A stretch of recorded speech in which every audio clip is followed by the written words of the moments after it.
Беше Васло Джорданов. Беше Ферчо Попгеоргиев. Беше Илчо Надиме Петрев. Беше Ванчо Гурев. Беше Диме Чекоров.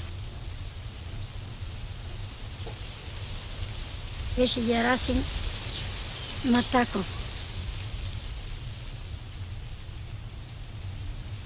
Беше Пане Джунов. Беше Ристе Джордев. Беше Блаже Ицев.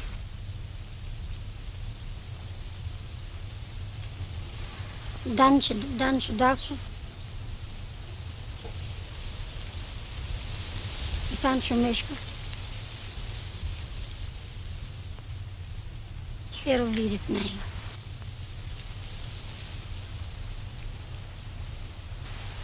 12 деца.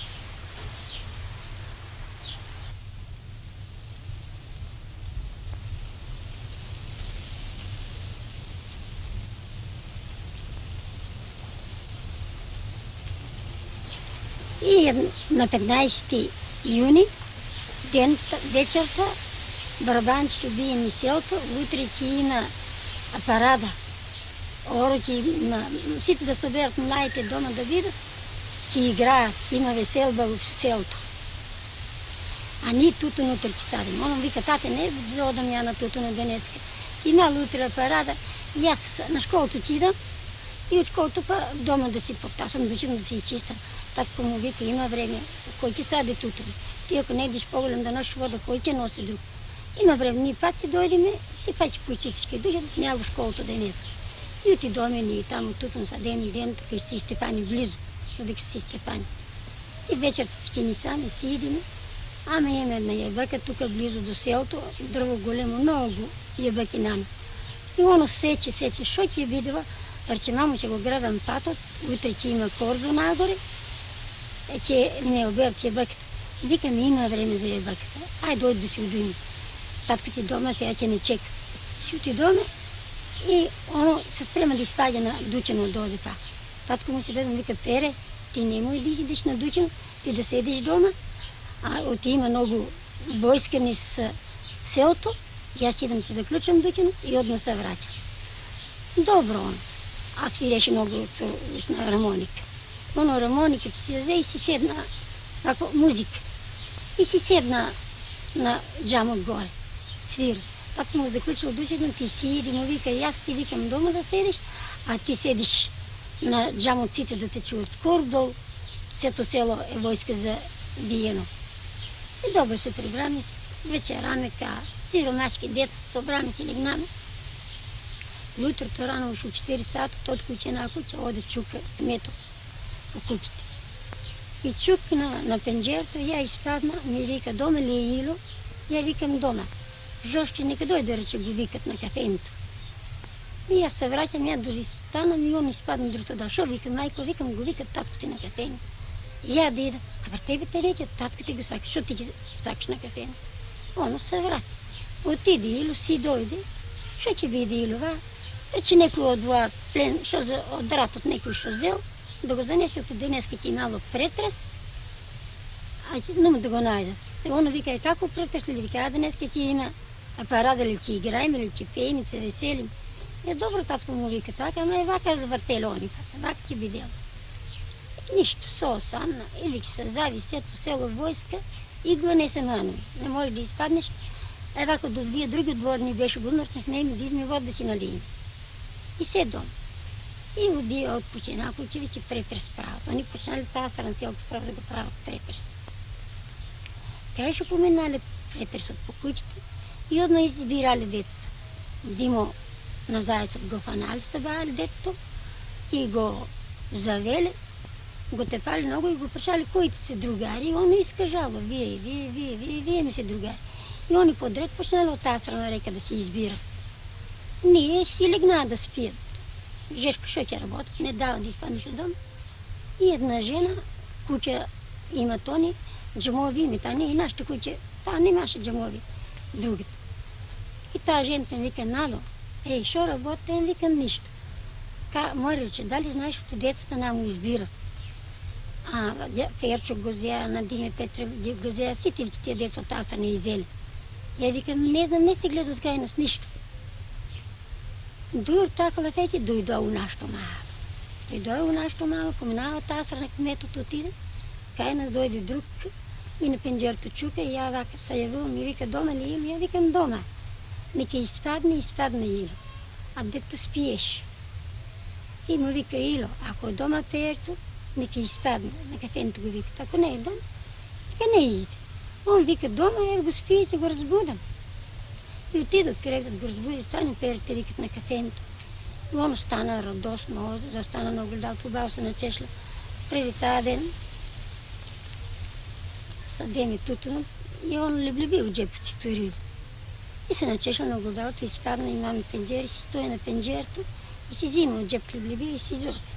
А то от тази страна дете не да изпадне. А нашето ти мало, 14 години, 15, не разбирало защо го водят. А той не че от един да изпадне. И татко му стои позади него и го потисна. И той изтърча и забра надво. И тия бе нашите последни деца вече. И забра и нашите деца и татко му си дойде и па си седна дома. Вика, Мило, защо и забира ця деца? Шо че биде? Вика, оти почна да така начер да си ринали в но че и постигна от нещо, шо друго че биде? Кой го мислил ти за че изтепува децата? И си легна и он да спи. Дур така, и па та жената ми вика, Надо, знаеш ли ти деца нагоре и отара? Къде мър нагоре и отара? Нагоре вика отара и мостът. Но та до моста толкова се гледа. И я идем, се врачам, вика, Мило, децата и отарали кай мостът, кой ти кажу и коца. Защо сега кай мостът децата и терат? А после го имам дете, коле ми беше малетко, 7 месеци ми беше. Он ми вика, мой, слушай ти кажа, зави го дето, ти лимченци, малете. И натопе накърпа вода главата да му вързме, каза, да е болно нещо. Иди натки да видиш, дали си близко, дали до зайците отера, дали на друго место некъде. Мария Любри, как чуда много войска е. По краят, а вака па се изтрея краищата, и че не се гледа отгоре от войската, от селото. И я по края това да мода, и вече ти изпадям, беше до тази куча да доближим и ева го. Войник ме чека, стоя тук, стражар на улицата. Викам, Рибулко, къде ще отидеш? Викам, да идем, един човек иде от Аден, отгоре, а тия човек си идат кай мокрището, и седи в тези степани. Там има ниви. Викам една му дана кукта, аз сакам да идем, ми е татко, да го прашам. Ако е дома майка, вот дето много ми е тежко болно да го види, че ми умре.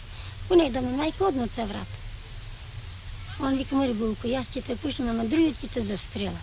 Ама, брат, ще се молям, завиди ме, види, пушко до порта далеко, до на порта. И добър човек, ме сгърна вака сосна го, ме взе ме преведе напред. И тия глухи стар човек, не може много да оди, я поспеша на двор до Буфтаса и вака за ръка го затреса. Викам, откай си идеш? От млаковите си идва. Ами нещо. Видо деца тера. Кой деца?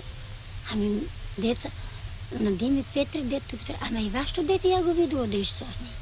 И дека и пречека там на това место. А после мори Иловици и двойчиня тера. Двойчинята по-назад бея, машките бея по-права. И аз спала от назад, се вратим, войникът ме чека на порта. Я почна да плача. Ми вика, що плачеш, Булко? Викам, войниче, майка не е била дома, дето ти ми умре. Вика, Булко, вие денеска ще и терат, нека умрели, како били какво, а него ли денеска ще умре? И от тази ден он ме преведе до той и натък, че не се гледа от войската. Си дойде по-леко дома и му кажу, деца на нагоре и отерали. И се си коси куби ми по двора, той ме не дава да мърдеш, да изпаднеш от вратата надвор.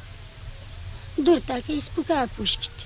Пукна пушка и почна войската вече сета да забира на кафенята в реката, вътре. И се собра сета войска в селото. И они изтепали децата синко, нашето го ударили едно до нашето се стиснало, не го отепале това. От нашето тук беше ударено, дето отделно бяха кушините изпаднати. Кръвта от на перто, очите му се напускали на воа и влаж, и то така до него се стиснало. И то живо било. Они изтепали, вие троица му избегали и не можели да и найдат тия троицата. Те дори да и найдат, вие другите, вие сите изпретресли деца. И го нашли воа живо. И той пак го отепали. И те и нашли и донели па тука. Така ще нашли там и отепали, и секли, и оставили. И се събрали сите, и претресили децата. Кой ще е носило пръстени, садче, пари, кой ще имало, сите му изведили от джиповите. И си останаме безни.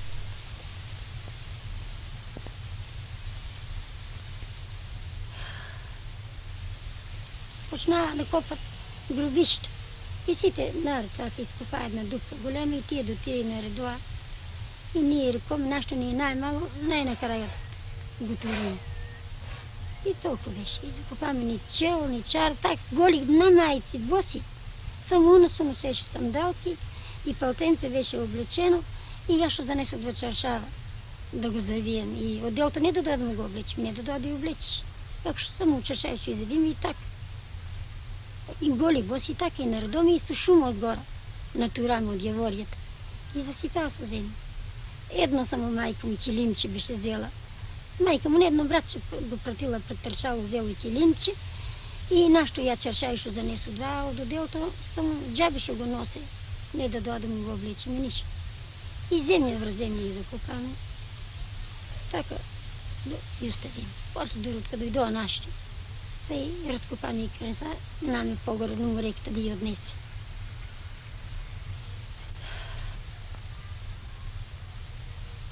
Куќата ни беше на чардак и ја и ваа братучетка ми се ја Павлина шо е, и она шо беше фаната.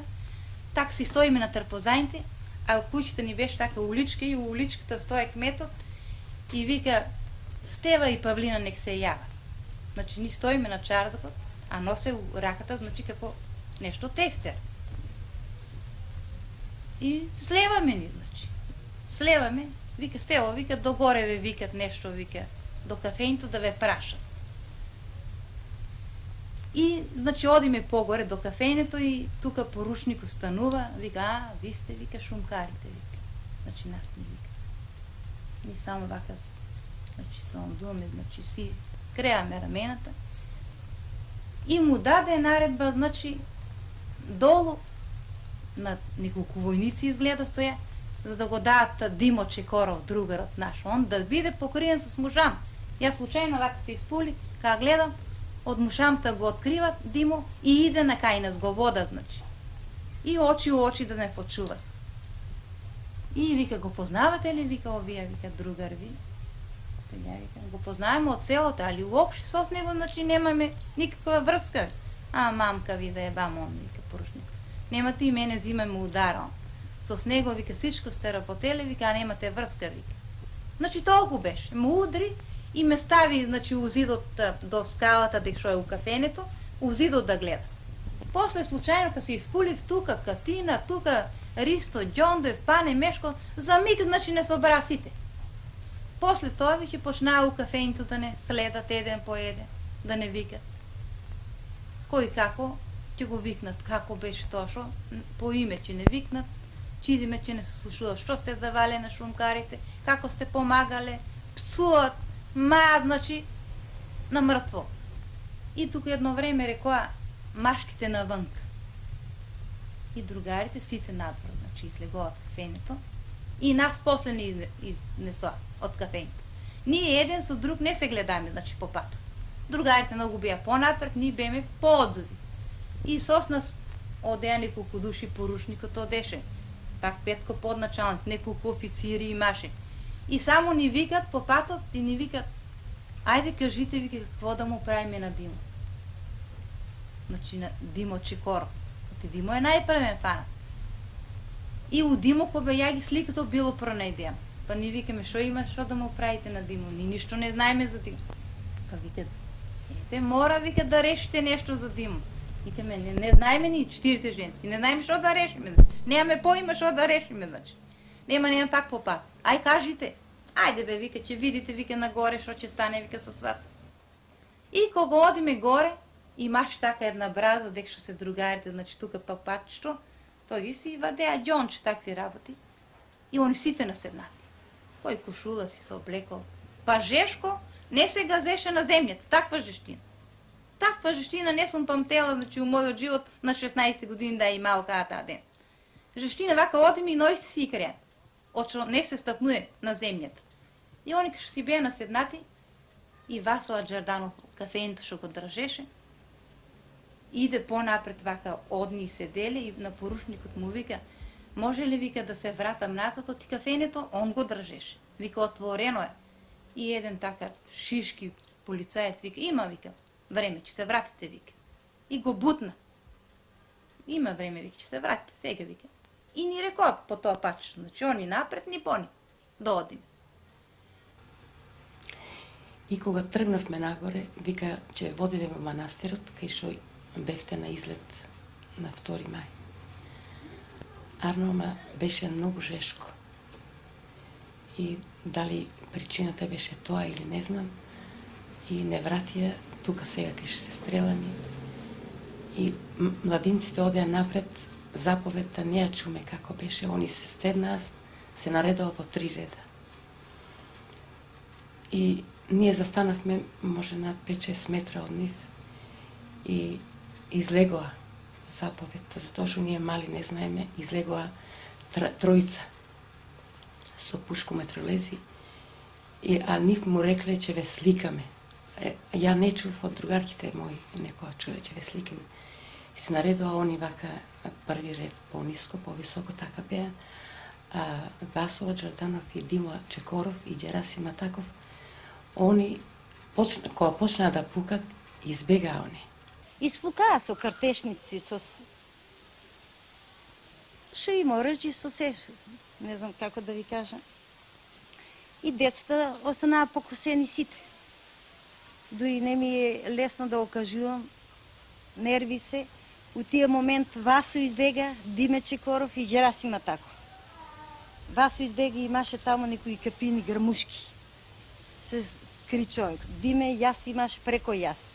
Ѓераси Матаков трчеше и само леликаше, о, мајко, и од тука му цури крвта, како водоскок.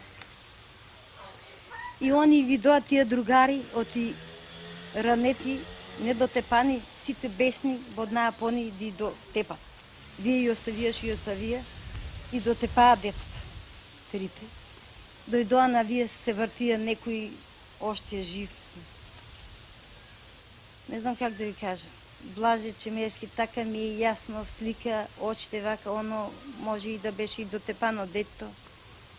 Бајонети, ножеви, со се изведоа децата, низни газат и избодија. И дури посто нас, од кај избодија децата, не водеа да газиме покрај другарите. И легните се и вас ќе ве убиеме тука. И после тоа ни викат, ајде, не забрават, значи. Една цреша имаше, они почнаа од црешта да зобат. Тоа од цреши време, дуовден така беше. И втасале. Ама еден силен глас така се слуша, се вика од полето тихо. Нема докаде, значи. Тоа Димо. Значи изгледа он ранет беше и многу тешко му беше. И писка. Вие како бесни вич. Кога чуа такво нешто оти, значи глас се јави и нас тука неколку души не задржа и они бодна. И гледаме како виќе буцат. Слушай, тоа, нините пукат, значи оружјата, значи по втор пат да не мислат, они изгледа мислеа живи има. И они се преметка со ножови, после почна да ги бодат. Кога завршија со нив и рекоа, сега вас ќе ве стреламе до нив. Почнаа да не наседнуваат со пиштолите нивни. Ние се браниме, за раци ги фаќаме, за гуша и рекоа, добро, вас тука нема да ве стреламе, ќе ве стреламе на патот, кој ќе си одиме надоле. Не потераат, значи, да си одуваме. Ајде, вика. Абе, вика, поблизо до селото ќе ги убиеме, вика, нив, вика. Они ни вика. Ни сај си слушаме, значи, Ќе одиме 20 метра, ајде тука поблизо до селото. Ајде пак ќе одиме, ајде бе, ќе му рече, господине, вика, поручниче, има ли смисла, вика, толку избихме 4 да ги вратиме, вика. Еден ќе рече. Абе, тука ќе ги убиме, вика, поблизо до селото да бидат, вика, тука ќе ги убиме. Така на неколку пати, значи, на неколку места не се опираа така, значи.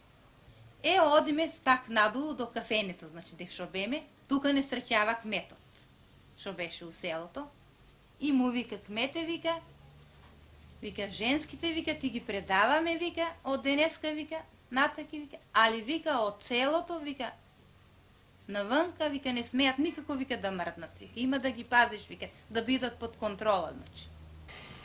И ние безумени си отидовме дома, не знаеме да кажеме, мајка ми вика, каде е брат ти, јас викам, не знам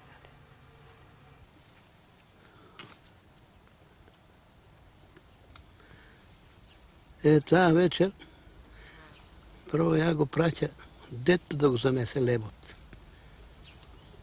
Оти близо до селото беа. А он ми вика, остајме рече една вечер да одморам. Нема реко оставање, а знаеш работата како е. Оти ќе бидува блокада. Но заедно ќе идеме. Ај заедно го однесоме лебот. И откако вечераа таму, другарци, нарипаа Рочко и Кочо да влеват у селото. Ја не му дава.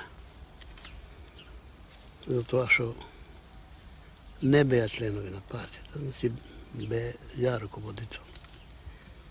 И како ти кажа, още двојица друзи. Реко, ќе ве јавам на штабот. Ја го рече. Главно ќе одиме. Би си допад, сваква лакарзија.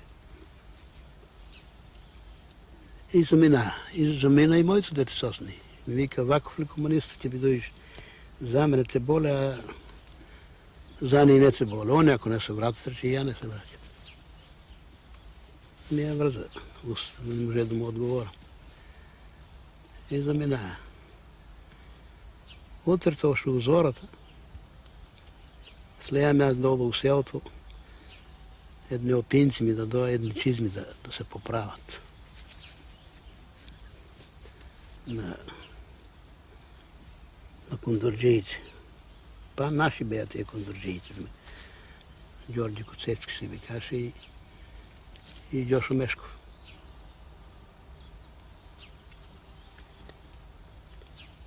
И кога настури јазе, близо над мојата куќа, гледам на зраката,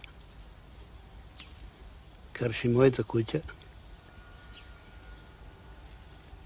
полиција се ставува, значи едни од таден, едни од вадените се состават и па се раставува, значи блокирано селото.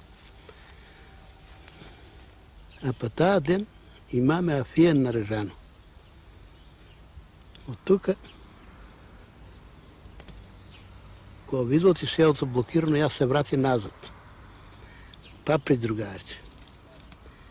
И ки шо беа на тоа место, му викам, че се поместите у исто лози бе, што у лозито па имаше грмада. Околу грмада, значи, бресе вака, шума. И реко, ќе влезете у шумата. У секој случај, како ти блокирано е реко селото. Добро ми послушаа. И одам на афиенот јас. Чекам да дојде жената, да го береме и сапата носам ја. Нема.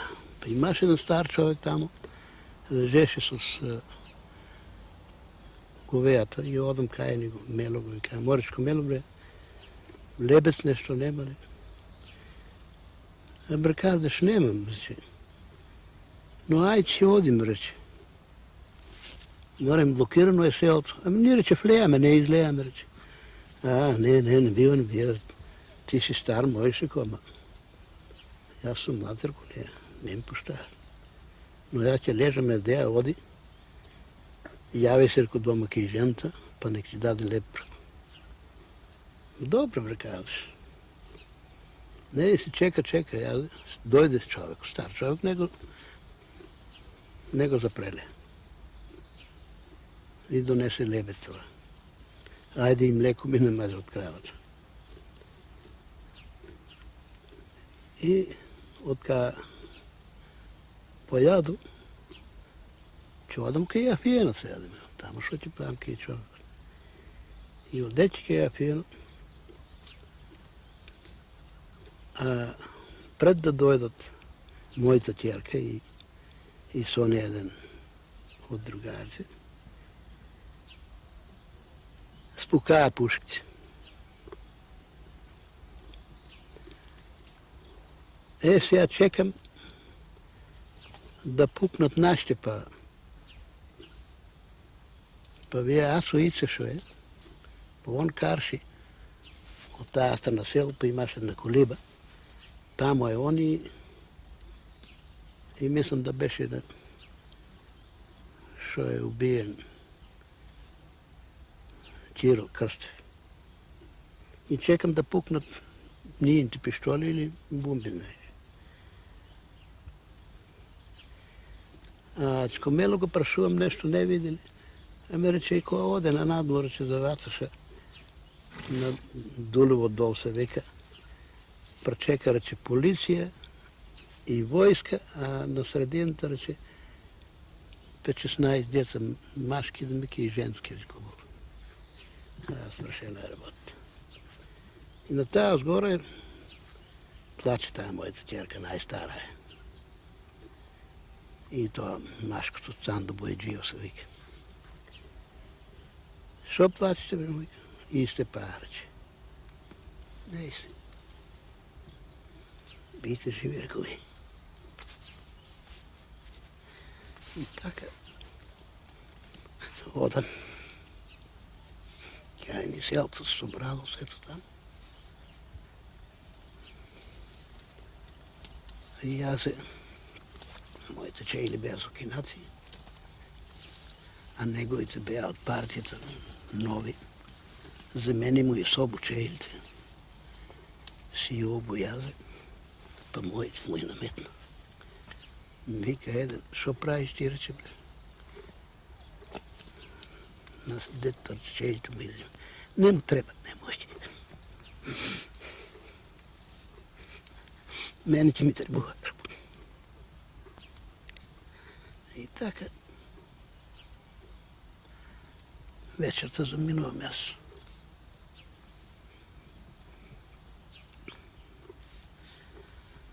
Па при другарите, ајде, па наме шумата. 12 деца. Беше Васила Ѓорданов, беше Перчо Попѓорѓиев, беше Илчо Надиме Петрев, беше Ванчо Гурев, беше Диме Чикоров, беше Ѓарасим Матаков, беше Пане Ѓунов, беше Ристе Ѓордев, беше Блаже Ицев, Данчо Даков и Панчо Мешков. Еро видев најна.